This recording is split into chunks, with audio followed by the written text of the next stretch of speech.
Hey, happy Tuesday morning, everyone. Welcome back to Morning Musings. My name is Don K. Preston. I am the president of Preterist Research Institute of Ardmore, Oklahoma. And hope to be making a very exciting announcement here before long about some activities that are going to take place right after the first of the year. Be watching for that because I'm eager to share them with you. All right, this is video number 21 in our study of 1 Corinthians 15 and the resurrection. Paul was addressing and refuting the scoffers at Corinth who were denying the resurrection of the dead ones. I pointed out to you repeatedly, Paul was not dealing with people who were denying, quote, resurrection, period. They did not deny the resurrection of Jesus. They did not deny their own resurrection. They did not deny the resurrection of Christians who had died. They denied only, strictly, the resurrection of the dead ones, but Paul says you cannot deny resurrection life to those, the dead ones, without denying the resurrection of Christ, your own salvation, and the resurrection of Christians who have died. Now let me drive this home in a very powerful way.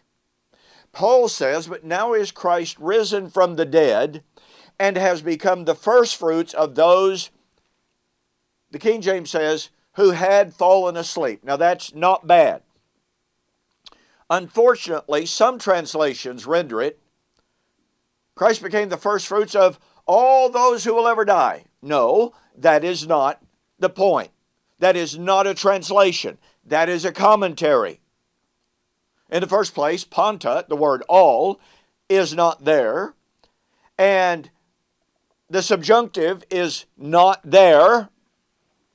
This is just reading into the text what is not there. This is truly eisegesis. Now, let me prove this to you. Paul says Christ became the firstfruits of those who had fallen asleep. The Greek word that he uses here is kikoime menon. This is in what is known as the perfect, and it is a participial form in the middle voice. Now, what does the perfect mean? It is something that took place in the past with a present bearing. So, as some translations try to get to the force of it, here's what I want you to imagine in order to catch the power, in order to catch the force of Paul's use of the perfect participial form. All right? Imagine the cross of Jesus. The cross and the grave, the empty grave of Jesus. The scoffers were not denying that those after the cross would receive salvation. They believed that they, who came after the cross, were saved. They believed that Christians who had died after the cross had not perished. Oh, but wait. They did affirm that those who having died prior to the cross would be resurrected. This is the force of the perfect participial form. Here's the cross and the empty grave. Jesus came up out from among these people. Out from among. That's the force of the Greek. Jesus' resurrection was out from among the dead ones.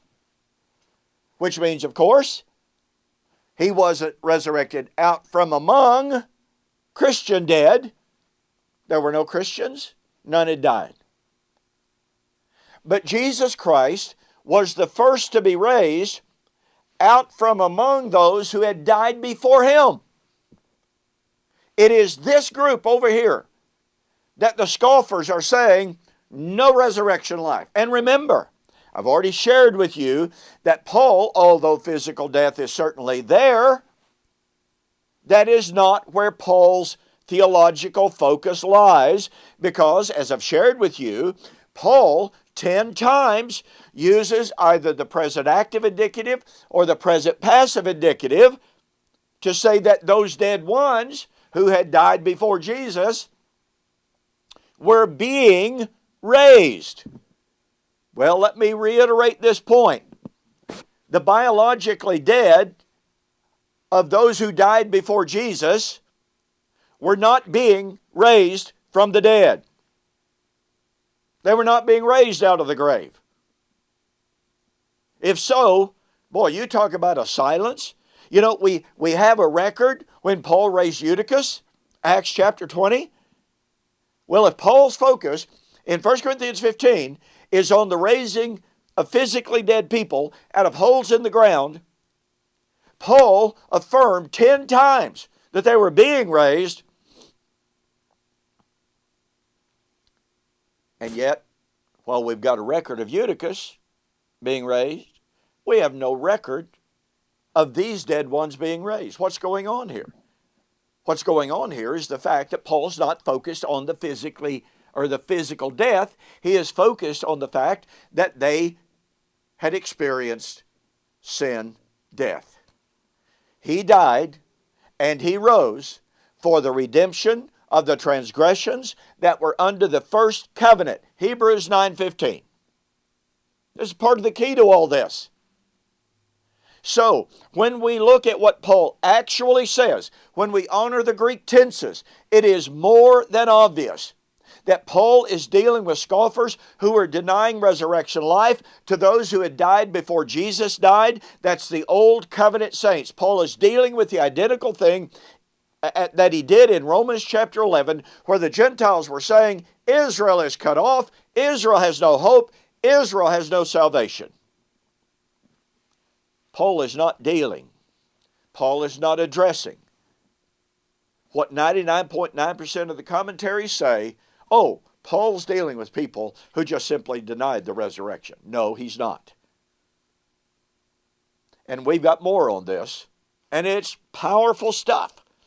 So we'll see you on the flip side.